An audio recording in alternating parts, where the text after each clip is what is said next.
is, your good selling homes right now. Yeah. So 32, 32 square feet, 1,800 square feet. That's a good size house. That's what most people are going to want. 15 to probably 2,200 square feet, I'd say, on average. Condition of the house is good, but needs carpet. 1,800 square feet. What are you looking at? $3,500, $4,000, something like that. Maybe $5,000 with labor. You think? It's probably not that Yeah, much. I don't. Maybe $3,000. 45. Yeah. I mean, if you can, probably going to get some high-end stuff, I think. So, it's going to be $4,000 just right there. Asking price, $129,000, but she said it was appraised for $120,000. I don't understand that. I think he got it backwards. If it was appraised for $120,000, why is she trying to sell it for $129,000? $9,000 more than the value. I think he got those numbers mixed up. Needing to get, here's where I want to show you why it might not be a good deal, but we'll do a little research here to find out for sure in a minute. You're needing to get rid of the property due to an ARM. That means adjustable rate mortgage. It's an acronym, okay?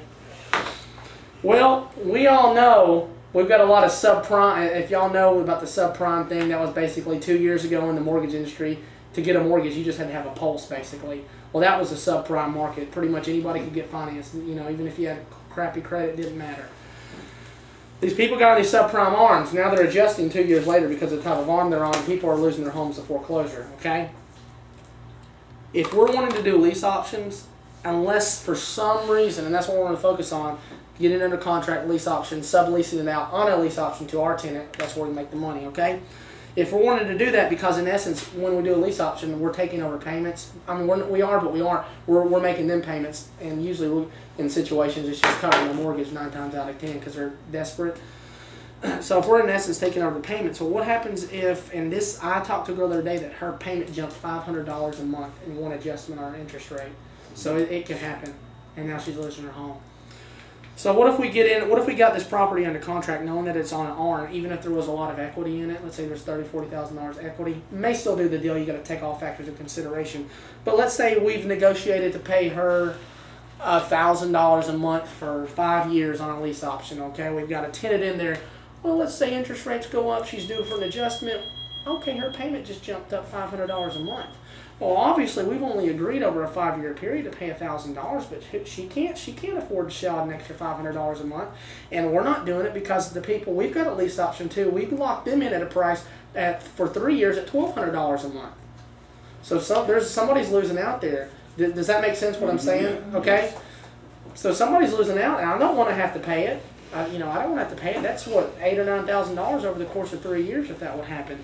So usually 9 times out of 10, when you're looking at somebody that's got an adjustable rate mortgage, and we always need to ask that. And I don't remember if I put that on the sheet for y'all.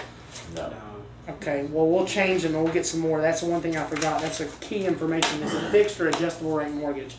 And Donna, if you maybe can take a note for me to reprint these with those on there at the end, that'd be great. So unless there was just, you're talking about $70,000 or $80,000 in equity, and I knew I could do something differently other than a lease option on the house, I'd do it. If we could do a quick buy. Yeah, if we could do a quick sell, that'd be the case. Resell it, that's right.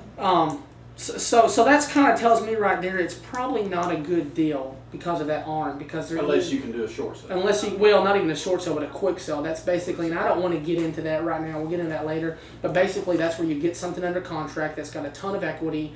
Let's say there's $80,000 equity. Maybe you bump up the price that you've got under contract for by $5,000. Some investors shoot an email to all of these investors, and they pick it up. They're buying your paper. They buy your contract basically, and they close on it. You're in and out, no risk, no liability. Make less money. The investor they're more risk liability because their name's on the chain of title, their name's on the mortgage, but they make better money, the big money. So on something like that, it's really. But as far as lease options, I don't think I really ever get into that with an ARM because you just never know what's going to happen. Never. And there's a lot of horror stories, and I see it day in, day out working here at a mortgage company. People calling in, I'm losing my house, my payment went up $400 a month. I mean, all the time, So the proof's in the pudding, and I don't want to be somebody that makes somebody's house go to foreclosure because I've got it locked up and things go crazy. That's just not what I'm trying to do. Let's look at the second one. 7310 Tanya Drive, Harrison, Tennessee. I know where Harrison's at, but I don't know where Tanya Drive is, so I'm not familiar with the area. 3-bedroom, 2-bath, 1,400 square feet, decent sized house. Quite a little bit smaller than this other one.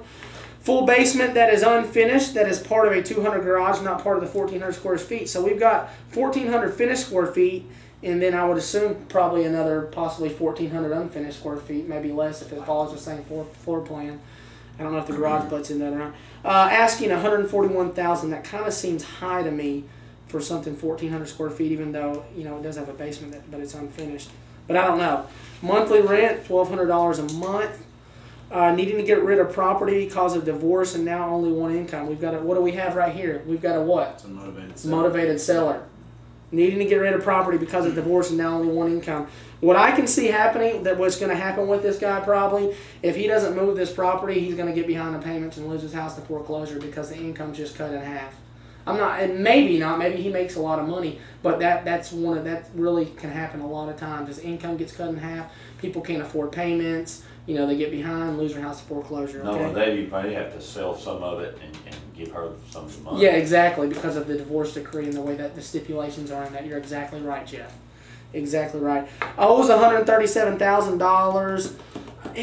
And here's the thing, you can kind of tell that you're going to be able to learn how to tell there's not a lot of equity in the property, even without checking, like what I'm going to show you how to check for values of property after you kind of get a feel for this. What you're going to see happen I'm going to say 8 times out of 10 times, and what we're doing is, because we're going to deal with people that are motivated, people are going to be, I'm about to get behind the payments and behind the payments, is they got a property, they got 100% financing or put little money down, they've only owned it for a year or 2, maybe 3, and have not paid down the mortgage enough to create any equity.